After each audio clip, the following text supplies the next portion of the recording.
Big breaking में आपका बहुत बहुत स्वागत। मैं हूं आपके साथ मनुराज सक्सेना। अगले आधे घंटे ताबड़तोड़ बड़ी खबर यानी बिग ब्रेकिंग होने वाली है।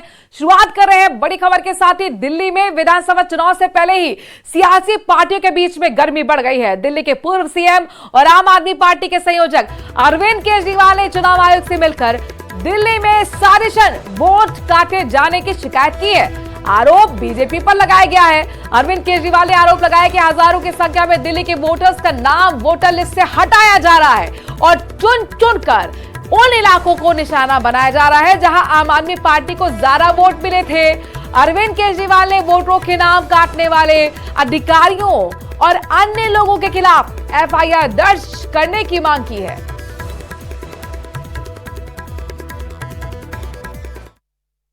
हमने इलेक्शन कमीशन के सामने 3000 पेजेस के सबूत रखे कि किस तरह से भारतीय जनता पार्टी दिल्ली के मौजूदा लोगों के, जो लोग अपने अपने घरों में कई कई सालों से रह रहे हैं, उन लोगों के बहुत बड़े स्तर के ऊपर हजारों की तादाद में वोट कटवाने का षड्यंत्र रच रही है। ये जो वोट कटवाए जा रहे हैं ये अधिकतर गरीब लोगों के, एससी लोगों के, दलितों के, पूर्वांचली लोगों के, जो कि झुग्गियों में रहते हैं, कच्ची कॉलोनियों में रहते हैं, ऐसे लोगों के वोट कटवाने का षड्यंत्र रचा जा रहा है। वहीं बीजेपी आरोप लगा रही है कि अरविंद केजरीवाल दिल्ली में रह रहे अवैध बांग्लादेशी और रोहिंग्या के वोट बचाने में जुटे हैं। हम इन रोहिंग्या घुसपैठियों को किसी भी सूरत में दिल्ली में नहीं रहने देंगे। दिल्ली को आप असुरक्षित करना चाहते हैं, आप इसको क्राइम का अड्डा बनाना चाहते हैं। ये रोहिंग्या और बांग्लादेशी जो हैं रोज क्राइम करते हैं और आप इनको वोट बनाकर तुष्टीकरण की राजनीति करने के लिए 10-10 हजार रुपया भी दे रहे हैं। अरविंद केजरीवाल जी, दिल्ली में ये तुष्टीकरण की राजनीति हम नहीं चलने देंगे। दिल्ली में अवैध तौर से रह रहे दूसरे देश के नागरिकों के खिलाफ अभियान चलाया जा रहा है। दिल्ली पुलिस ने बुधवार को दिल्ली के कालिंदी कुंज इलाके में इसी को लेकर जांच भी की। झुग्गियों में रह रहे लोगों के घरों तक जाकर पुलिस ने उनके दस्तावेज चेक किए। आधार और वोटर आईडी को चेक किया गया। यहां रह रहे लोगों का दावा है कि वह असम से कमाने खाने के लिए, गुजर बसर करने के लिए आए हुए हैं और सालों से यहीं रह रहे हैं। यहाँ रहने वाले लोगों का कहना है कि यहाँ के अधिकतर लोग साफ सफाई या कूड़ा बीनने या कबाड़े का काम करते हैं।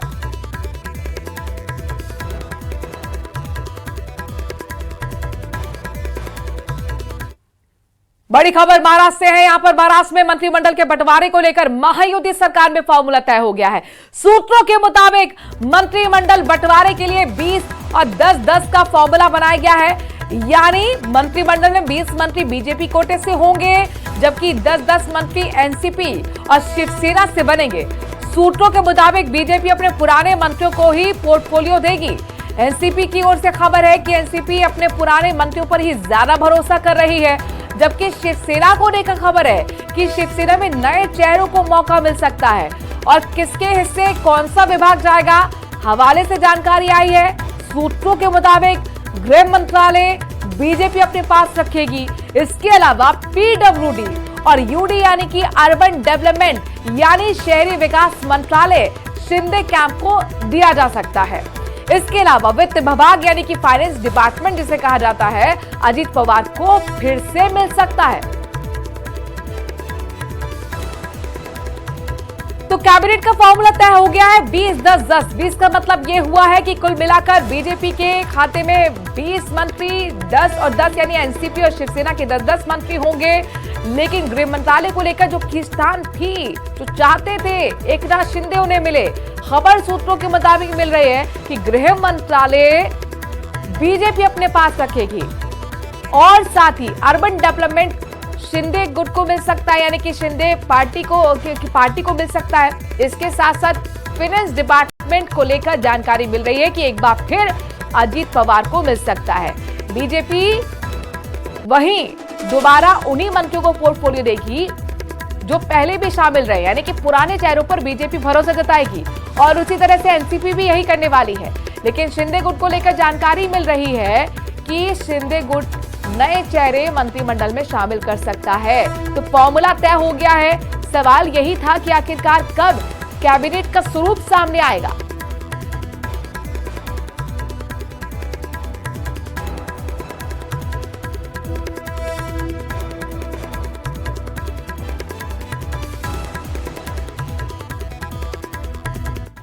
उधर इंडिया गठबंधन में नेतृत्व पर छिड़ी तकरार के बीच ममता बनर्जी का बयान सामने आया है। पश्चिम बंगाल की मुख्यमंत्री ममता बनर्जी ने इंडिया गठबंधन के संभावित नेता के रूप में उनका समर्थन करने के लिए विपक्षी दलों के नेताओं का आभार जताया है। पूर्वी मेदिनीपुर जिले के यात्रा के दौरान मीडिया कर्मियों से बात करते हुए ममता बनर्जी ने इंडिया ब्लॉक की सफलता के लिए अपनी प्रतिबद्धता दोहराई है। ममता ने यह भी कहा है कि वो ये चाहती हैं कि भारत ठीक रहे। उन्होंने इंडिया ब्लॉक का गठन किया था। भारत यानी इंडिया ब्लॉक की वो बात कर रही है।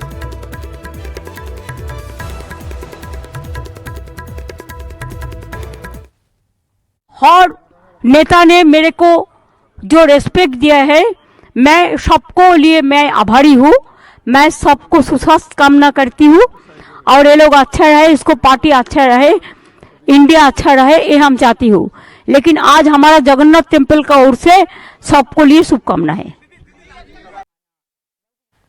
जेल में बंद एसपी नेता आजम खान ने इंडिया गठबंधन के नेताओं पर मुस्लिम लीडरशिप को खत्म करने का आरोप लगाया है। रामपुर के एसपी जिलाध्यक्ष अजय सागर के लेटर पैड पर आजम खान का संदेश जारी किया गया है, जिसमें आजम खान ने रामपुर की बर्बादी का मुद्दा उठाया और समाजवादी पार्टी पर ही सवाल खड़े कर दिए। आजम की चिट्ठी के अखिलेश के लिए क्या मायने हैं, उसे भी समझ लेते हैं। दरअसल संभल हिंसा का मुद्दा अखिलेश ने मजबूती से उठाया। संसद में एसपी नेताओं ने संभल पर हंगामा भी किया, लेकिन रामपुर में आजम पर कार्रवाई का मुद्दा सदन में नहीं उठाया गया। ये रिपोर्ट देखिए।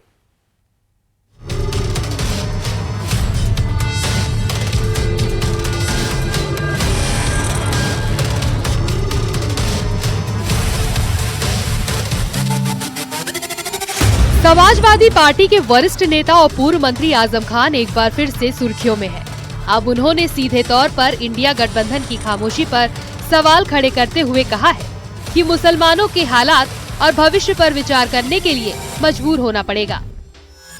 सीतापुर की जेल में बंद सपा नेता का चिट्ठी के जरिए संदेश आया है। आजम खान ने अपने संदेश में लिखा है कि समाजवादी पार्टी रामपुर में हुए जुल्म और बर्बादी का मुद्दा संसद में उतनी ही मजबूती से उठाए जितना संभल का, क्योंकि रामपुर के सफल तजुर्बे के बाद ही संभल पर आक्रमण हुआ है। रामपुर की बर्बादी पर इंडिया गठबंधन खामोश तमाशाई बना रहा और मुस्लिम लीडरशिप को मिटाने पर काम करता रहा। इंडिया ब्लॉक को अपनी स्थिति स्पष्ट करनी होगी, अन्यथा मुसलमानों को हालात और भविष्य पर विचार करने के लिए मजबूर होना पड़ेगा। मुसलमानों पर होने वाले हमलों और उनकी मौजूदा स्थिति पर तथा अपनी नीति पर खुलकर स्थिति स्पष्ट करें। यदि मुसलमानों के वोट का कोई अर्थ ही नहीं है और उनके वोट का अधिकार उनकी नस्ल खुशी करा रहा है, तो उन्हें विचार करने पर मजबूर होना पड़ेगा कि उनके वोट के अधिकार को रहना चाहिए या नहीं। बेसहारा, अलग अलग और अकेला खाक और खून में नहाया हुआ अधिकार इबादत गाहों को विवादित बनाकर समाप्त करना केवल साजिश करने वालों, षड्यंत्र रचने वालों और दिखावे के हमदर्दी के लिए देश की दूसरी आबादी को बर्बाद और नेस्तनाबूद नहीं किया जा सकता। आजम खान के इस लेटर से अब एसपी और कांग्रेस आमने सामने आ गई है। कांग्रेस सांसद इमरान मसूद ने भी एसपी पर तंज कसा और कहा कि आजम खान एसपी के नेता हैं। एसपी को रामपुर का मुद्दा संसद में उठाना चाहिए। आजम खान की लड़ाई में उनके साथ हूँ। पहले समाजवादी पार्टी मुद्दे को सदन में तो उठाए। वहीं एसपी सांसद जियाउर रहमान बर्क ने कहा कि अखिलेश यादव सभी मसले उठाते हैं। रामपुर का मुद्दा उठाया जाता है। आजम खान के खिलाफ जो भी उत्पीड़न की कार्रवाई कह रहे हैं कि हमारे खिलाफ हुई है, उसको लेकर अगर सपा मुद्दा उठाती है तो आप भी उस लड़ाई में साथ देंगे? निश्चित रूप से हम साथ देंगे। आजम साहब कहेंगे तो हम वैसे भी लड़ाई लड़ेंगे। समाजवादी पार्टी माननीय अखिलेश यादव जी वैसे सभी मामलों को लेकर के जो जरूरी है जनहित के उस पर करते हैं और यकीनन हम ये नहीं कह रहे कि इसमें कोई हम वो कर रहे हों कि एक ये जरूरी है, जहाँ भी अगर किस प्रकार का कोई मामला आता है तो सभी के लिए मैं और हमारी पार्टी माननीय अखिलेश यादव जी हम लोग पूरी मजबूती से लड़ने के लिए तैयार हैं। उधर आजम की चिट्ठी पर बीजेपी को मौका मिल गया समाजवादी पार्टी पर निशाना साधने का। बीजेपी का कहना है कि आजम खान चुनाव की वजह से ऐसी बयानबाजी करते हैं। जेल में इंसान को किताब पढ़नी चाहिए, देखना चाहिए अपने किन कर्मों की वजह से जेल में है, लेकिन ये वहाँ बैठकर भी तोड़ने की बात करते हैं। अयोध्या से एसपी सांसद अवधेश प्रसाद का कहना है कि मुलायम सिंह यादव की तरह अखिलेश यादव भी आजम खान को काफी मानते हैं और संसद से सड़क तक हर लड़ाई में उनका साथ देते आए हैं। भ्रांतियां फैलाने का काम कर रहे हैं वो जेल में रह के। इंसान को जेल में जाके तो बुक रखनी चाहिए, अपने कर्म देखनी चाहिए कि मैं सत्ता में रहा था तो मैंने क्या किया, उसमें सुधार लाना चाहिए। इंसान सुधरने की बात करता है, वो जेल में रह के भड़काने की, देश में विभिन्नता डालने की और इस तरह की बात, प्रदेश को खराब करने की बात करते हैं, तो उनकी मानसिकता का परिचय है। ऐसी मानसिकता का जनता बहिष्कार करती है। आप देख रहे हैं 9 सीटों में चुनाव हुआ था उत्तर प्रदेश, साथ में भारतीय जनता पार्टी जीती है। ये जनता के बदौलत जीती है। हर मुद्दे पर समाजवादी पार्टी लगातार संभल के सम्मानित निवासियों के साथ और संभल में माननीय आजम खान के साथ, उनके परिवार के साथ बहुत मजबूती के साथ सड़क से लेकर और सदन तक आवाज उठाया। इंडी गठबंधन के जितने घटक दल हैं उनमें होड़ लगी है मुसलमानों की लुभाने के लिए, मुस्लिम तुष्टीकरण की राजनीति करने के लिए। तब मैं कह सकता हूँ माननीय प्रधानमंत्री जी सबका साथ सबका विकास की राजनीति कभी करते ही नहीं है, कहते ही नहीं है। आजम खान भले ही सलाखों के घेर में है, लेकिन अपने इस लेटर से उन्होंने इंडिया ब्लॉक के नेताओं को भी घेरे में ले लिया है और उनका ये लेटर एसपी और कांग्रेस दोनों के लिए नसीहत के तौर पर देखा जा रहा है। Bureau report, news 18। यूपी के आगरा से बड़ी खबर है। एक्सप्रेस वे पर चलती बस में अचानक आग लग गई है। चालक की सूझबूझ से हादसा टल गया। टोल प्लाजा पर बस को रोका गया है। बताया जा रहा है कि बस में करीब 60 सवारियां उसमें बैठी हुई थी। सभी को सुरक्षित बाहर निकाल लिया गया है। पंजाब से बिहार जा रही थी बस। थाना फतेहाबाद क्षेत्र के Lucknow express way toll plaza पर ये हादसा हालांकि होते होते टला है, लेकिन तस्वीरें भयावह हैं, जहां पर पूरी बस आपको धुंधु करके जलती हुई नजर आ रही है। अचानक ये बस चल रही थी और आग इसमें लग जाती है। पंजाब से बिहार जा रही बस में करीब 60 लोग सवार थे, जिन्हें सूझबूझ के साथ सुरक्षित बाहर निकाल लिया गया।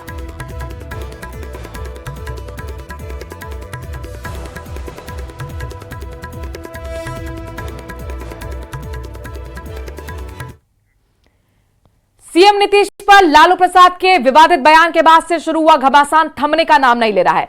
लगातार दूसरे दिन एनडीए नेताओं के निशाने पर रहे लालू प्रसाद यादव, तो वहीं जेडीयू की महिला विंग ने लालू प्रसाद यादव के बयान के विरोध में मार्च निकालकर जमकर नारेबाजी की और बयान को वापस लेने की मांग रखी। इस तरह का बयान लालू प्रसाद जी का आया है, आपत्तिजनक है। बयान को वो वापस ले, क्षमा मांगे, माफी मांगे।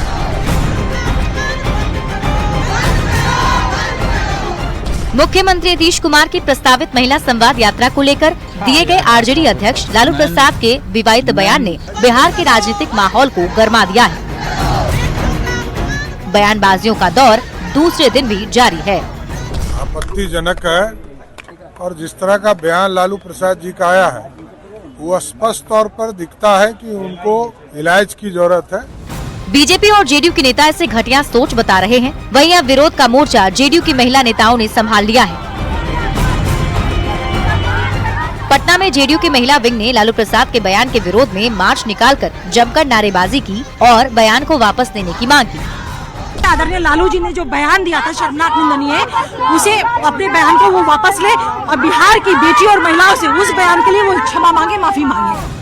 बिहार के सीएम नीतीश कुमार की छवि महिला समर्थक नेता की है और उनकी महिला संवाद यात्रा को लेकर पूछे गए सवाल पर जिस ढंग से लालू प्रसाद ने जवाब दिया, उसे एनडीए के नेता शर्मनाक बता रहे हैं और साफ साफ कह रहे हैं कि आने वाले विधानसभा के चुनाव में महिलाएं इसका बदला लेगी। हालांकि ये तो रिजल्ट ही बताएगा, लेकिन फिलहाल इस मुद्दे ने जाड़े के मौसम में सियासी पारे को चढ़ा दिया है। न्यूज़ 18 के लिए पटना से आनंद अमृत राज के साथ bureau report.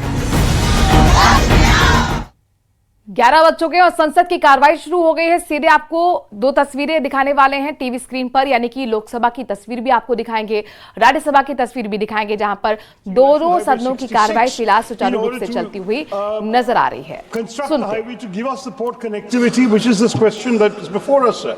What steps are you being able to take, sir, with the state government and the NHAI to ensure that this is done in a timely manner? Otherwise, we'll have a port and no roads to take the goods inside the country. Thank you, sir. Honorable sir, what Mr. Shashi Tharoor is telling is very, very important. And at the time when I was shipping minister, I sanctioned that port. The problem is that the port is a private party taken by Adani Port. And now previously they have already committed me that they will make that roads. But now presently they are back out, and now there are some problem. Just 4 or 5 days before, I have a long meeting with the Chief Minister, and we are now calling them. I will find out some way out, because you are very, very important, as without road connectivity, there is no use of the port. So within 8-10 days, I will find out the way out. Already it is in the process, and we will do it. Question number 242-242 Shri Amrinder Singh Raja Warring. माननीय मंत्री जी।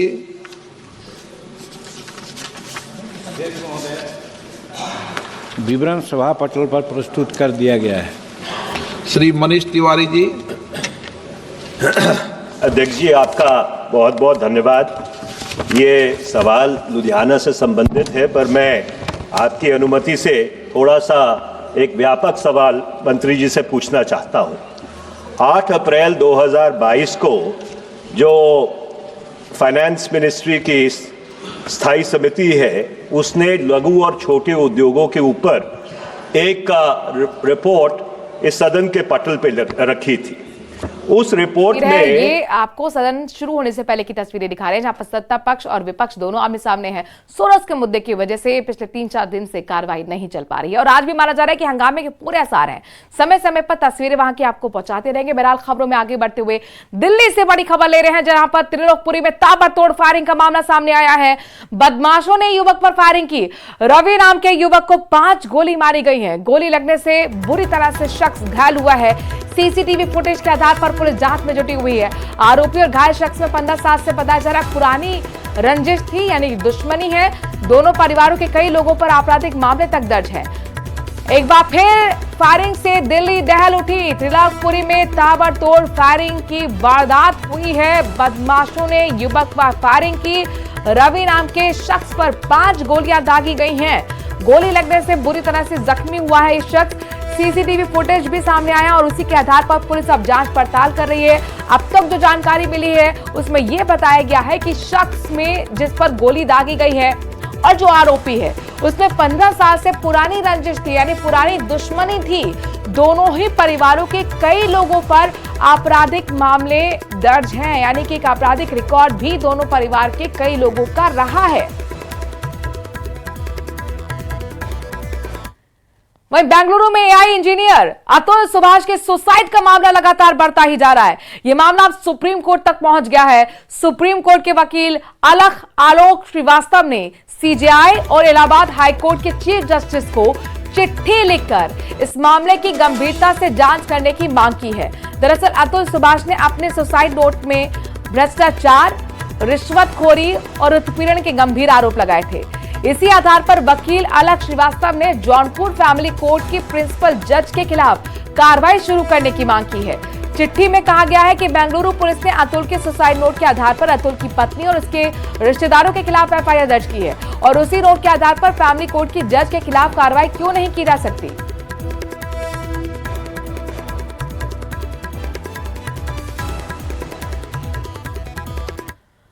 और उधर engineer Atul Subhash के suicide से जुड़ी एक और बड़ी खबर आ रही है। यूपी के जौनपुर में अतुल सुभाष की पत्नी निकिता सिंघानिया के भाई और उनकी मां घर छोड़कर कहीं भाग गई हैं। जानकारी के मुताबिक वो दोनों मोटरसाइकिल से कहीं फरार हो गए हैं। बताया जा रहा है कि निकिता के परिवार वाले बेंगलुरु पुलिस की पूछताछ से डरकर कहीं भाग गए। दरअसल अतुल सुभाष के भाई की शिकायत पर बेंगलुरु में निकिता सिंघानिया समेत उनके परिवार के 4 लोगों के खिलाफ केस दर्ज हुआ है। इसके बाद बेंगलुरु पुलिस निकिता सिंघानिया के परिवार वालों से पूछताछ करने में जुटी हुई है।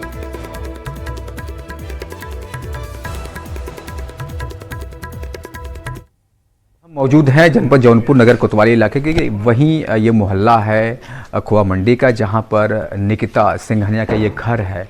आपको बता दें कि मीडिया की टीम लगातार सुबह से घर पर मौजूद है, आसपास मौजूद है। अभी कुछ देर पहले ही जो है निकिता की मां निशा सिंघानिया और अनुराग सिंघानिया भाई जो है यहाँ से बाइक के माध्यम से जो है बैठकर फरार हो गए हैं। ऐसा मीडिया के कैमरे में कैद हुआ है। भागते समय जब मीडिया ने बात करने का प्रयास किया तो उन्होंने कोई भी जवाब या बात करना जरूरी नहीं समझा।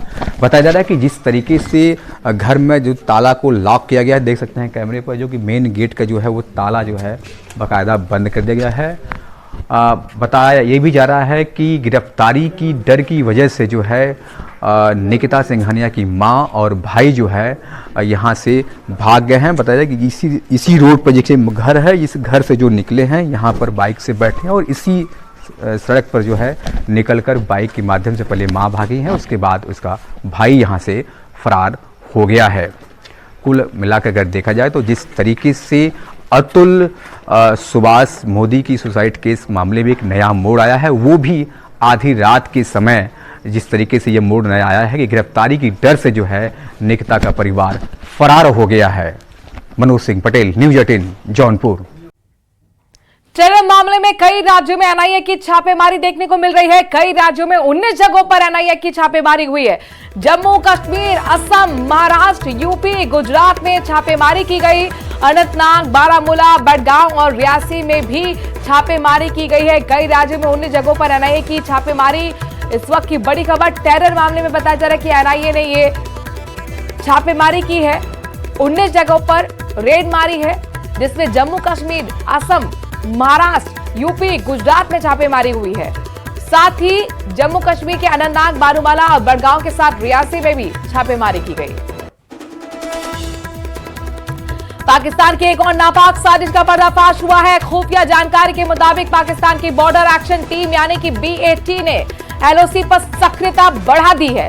कोहरे की आड़ में आतंकियों की घुसपैठ कराने की साजिश रची जा रही है, जिसको लेकर पाकिस्तान से लगे बॉर्डर पर हाई अलर्ट जारी किया गया है। सूत्रों की माने तो आतंकी नदी, नालों और सुरंग के जरिए भारतीय सीमा में घुसपैठ की कोशिशें कर रहे हैं। पाकिस्तान की नापाक साजिश के खुलासे के बाद LOC पर सुरक्षा को और बढ़ा दिया गया है।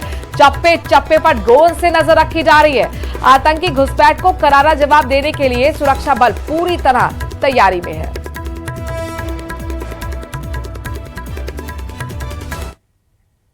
कश्मीर में बर्फबारी का मौसम शुरू हो गया है। श्रीनगर में तापमान -5 डिग्री सेल्सियस तक गिर गया। गुलमर्ग में -3 डिग्री सेल्सियस दर्ज किया गया। पहाड़ी इलाकों में भारी बर्फबारी हो रही है। हिमाचल प्रदेश के लाहौल घाटी में तापमान -20 डिग्री तक पहुंच गया है। उत्तराखंड के उत्तरकाशी में भी जमकर स्नोफॉल हो रहा है।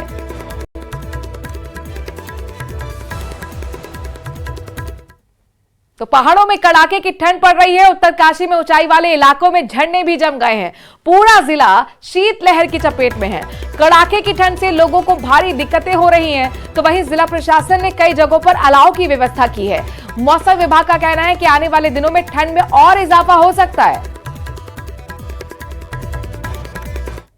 ये बिल्कुल ठंड आजकल चल रही है और सभी जो हमारे नगर पालिकाएं हैं, जो हमारे और जो ग्रामीण क्षेत्र हैं, उनके लिए अभी हम लोगों ने सरसरी तौर पर 10 लाख रुपए जारी कर रखा है और सभी जगह अलाव जल रहे हैं और फिर आने वाले टाइम में और इसका समीक्षा करेंगे। यदि और अलाव की जरूरत है तो उसको और बढ़ाएं। दिसंबर आते आते ठंड का सितम शुरू हो गया है। दिल्ली में दिसंबर में ठंड ने रिकॉर्ड तोड़ दिए हैं। 28 साल बाद दिल्ली में दिसंबर में शीतलहर का अलर्ट है। कल सुबह दिल्ली का तापमान 4.9 डिग्री दर्ज किया गया। मौसम विभाग के मुताबिक दिल्ली में सर्दी और बढ़ सकती है। दिल्ली में रात का तापमान 5 डिग्री सेल्सियस से भी नीचे पहुंच गया। इस बीच मौसम विभाग ने शीतलहर का अलर्ट जारी कर दिया है।